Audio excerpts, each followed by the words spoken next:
नमस्कार, Shubhangi blogs and किचनमध्ये तुमचं मनपूर्वक स्वागत आहे. तर कसा वाटला तुम्हाला जांभूळ शॉर्ट ते मला सर्व व्हिडिओ शेवटपर्यंत बघा आणि कमेंट करून नक्की कळवा. तर चला आपण आता व्हिडिओला सुरुवात करणार आहोत. त्या अगोदर आपल्याला काय करायचं आहे, जांभूळ कशी पिकलेली आहे, किती दाट जांभळ आलेले, कसे जांभळं काढायचे आहेत हे अगोदर तुम्हाला माहीत पाहिजे. तर असं काय करायचं, जांभळीचं झाड बघायचं अगोदर तुम्ही.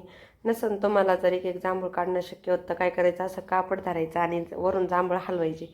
ऑटोमॅटिक असे जांभळं खाली पडते. पण हे काही जास्त लालच जांभळं आलेले आहे. आपल्याला मस्त काळे भोर जांभळं काढायचे आहे. तर त्यामुळे काय केलेलं आहे, तुम्ही बघा वरती आमचा पाहुणा गेलेला आहे आणि जांभळं काढून द्यायला, आणि आपण जांभळं काढायला सुरुवात केलेली आहे. तर त्यानंतर आपण जांभळाचा शॉर्ट बनवला होता असा. त्यांना परत बघा जांभूळ कशी पिकलेली आहे. 2 जांभळीचे झाडं दाखवलेले आहेत तुम्हाला वेगवेगळ्या पद्धतीचे. हे आपल्या पाहुण्याचं झाड आहे आणि 1 नंबरचं झाड ते आपल्या घरचं झाड आहे. तर बघा अथर्व कसा जांभूळ खातोय जांभळाच्या झाडाखाली. आणि आता ही पिशवी आपण हाताने वरची काळी काळी जांभळं काढून आणलेली आहे.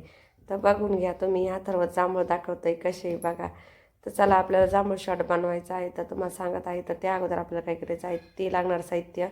जांभूळ बघा डीप फ्रीजमध्ये ठेवले होते आणि त्यानंतर बाहेर घेतले. तर बघा पहिलं जांभळं कट केलं आणि ते खराब निघलं. तुम्ही सुद्धा बघू शकता असे जांभळं खराब निघतात.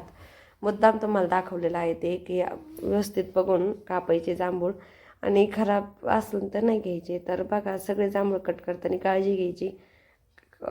खूप वेळेस काही काही किडकं जांभळं असतात, कधी नसतात. आता एकच निघलं एवढ्या जांभळात, पण मग ती सुद्धा तुम्हाला दाखवायसाठी खास 1 नंबर कट केलं होतं.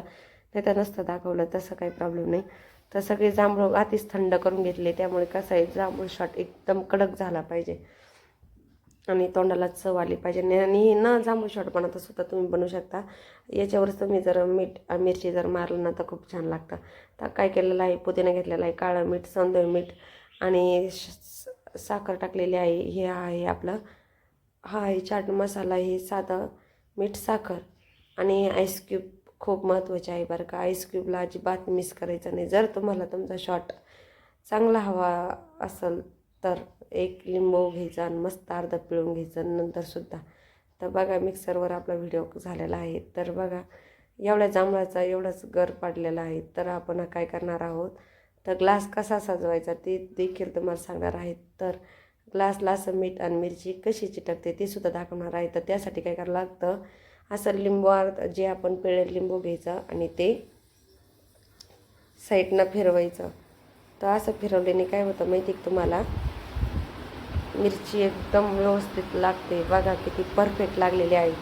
एकच नंबर आपले ग्लास तयार झालेले आहेत. तर रेडी. तर तुम्ही बघा कसा वाटला आहे तुम्हाला हा जांभूळ शॉर्ट चा व्हिडिओ. एकदम साधा आणि सिंपल, काहीही नाही. 1 हिरवी मिरची घेतली, कट केली, इकडून पुदिना घेतला आहे, तो लावला आहे आणि मस्त आईस क्यूब एका ग्लासमध्ये टाकायचे आहे. आपण सोडासुद्धा घालणार आहोत, पण 1 ग्लास प्लेन ठेवणार आहोत आणि दुसऱ्या ग्लासमध्ये सोडा घालणार आहोत. तर त्यासाठी काय केलेलं आहे, आईस क्यूबच्या नंतर थोडं त्याच्यात टाकून घेणार आहोत. जो जांभूळचा शॉट होता तो. आणि जांभळं एकदम पिकलेले घ्यायचे बरं का. तर मग त्याने काय होतं, इकडं दुसऱ्या ह्याच्यात आईस क्यूब टाकून घेतले. आपल्याला पाणी घालायचं आहे 2 ह्याच्यात सुद्धा. तर हे बघावं टाकताना पुदिना पडला, जाऊ दे. तर जर पुदिना आवडत असला तर काही हरकत नाही. आणि इतकी सुपर टेस्ट लागते आणि इतकी मस्त लागते. आणि जी मिरची आणि मीठ आहे ना, जेव्हा आपण जांभूळचा शॉट प्यायला घेतो ते वेगळंच जिभेला चरतं. म्हणजे मी फर्स्ट टाईम ट्राय केलं तर मला खूप आवडलं. हा सोडा टाकलेला आहे. तर बघा सोडा टाकल्याच्या नंतर कसा शॉट होतो आहे आणि किती मस्त दिसायला सुरुवात होते. तर बघू शकता तुम्ही किती भारी आपला जांभूळ शॉट तयार झाला आहे आणि किती मस्त असा. तर कशी वाटली तुम्हाला ही रेसिपी हे मला कमेंट करून नक्की कळवा. हा व्हिडिओ जर तुम्हाला आवडला तर आपल्या चॅनलला सबस्क्राईब करा, लाईक करा, शेअर करा, कमेंट करा आणि ही रेसिपी तुम्ही नक्की ट्राय करा. पुन्हा भेटू एक नवीन व्हिडिओत, नवीन रेसिपीमध्ये. तोपर्यंत खात राहा, आनंदी राहा. पुन्हा भेटू एका नवीन व्हिडिओमध्ये. तोपर्यंत तुम्हाला बाय बाय, धन्यवाद.